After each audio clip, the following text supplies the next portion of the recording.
sebetulnya berapa harga ideal atau optimal untuk pabrik porang dibandingkan dengan harga untuk impor. Jadi tadi kan sudah disampaikan tadi berapa sebenarnya harga optimalnya. Jadi kita tidak bicara 15.000, 25.000. Harga optimumnya kira-kira berapa yang masih tolerable buat buat pabrik atau para pemroses porang.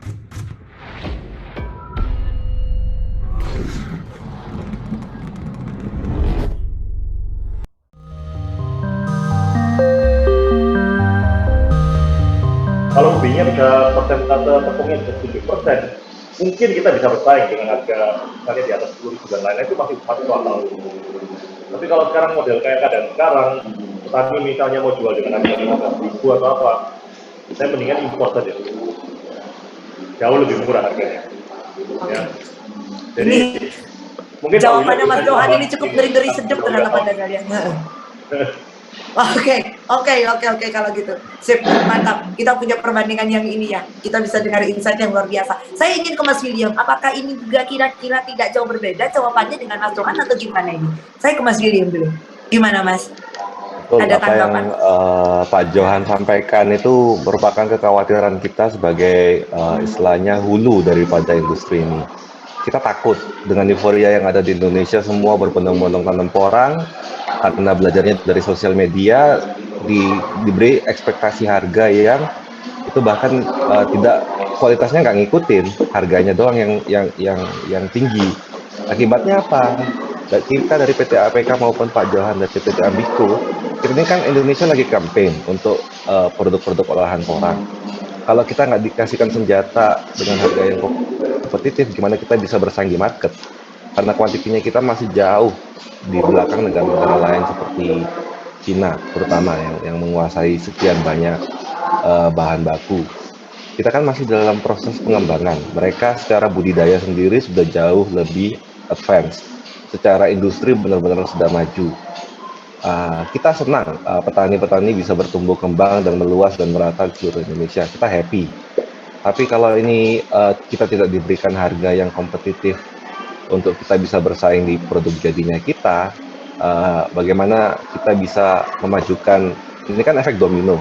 Kalau kita merasa berat dan harganya kita mahal, dengan kualitasnya kita yang konotasinya bisa-bisa jauh lebih di bawah daripada negara-negara lain, ini membahayakan petani sendiri gitu loh. Kalau seandainya kita gagal membuat terobosan-terobosan baru dalam dunia konjek.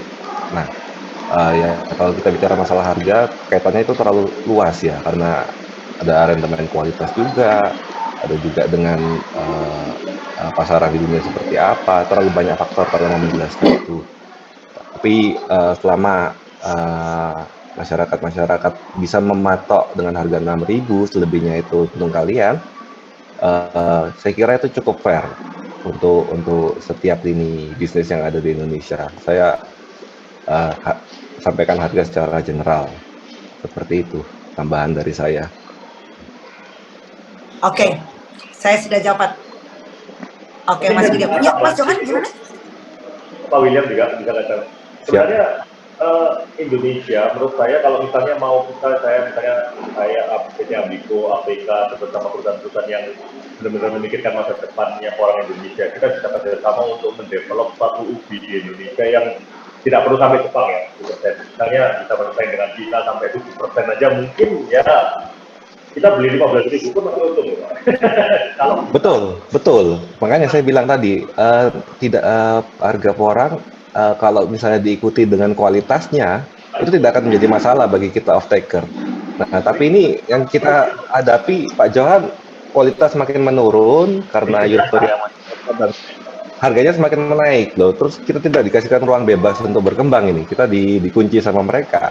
Dan juga Pak Johan dengan saya ini jadi korbannya mereka.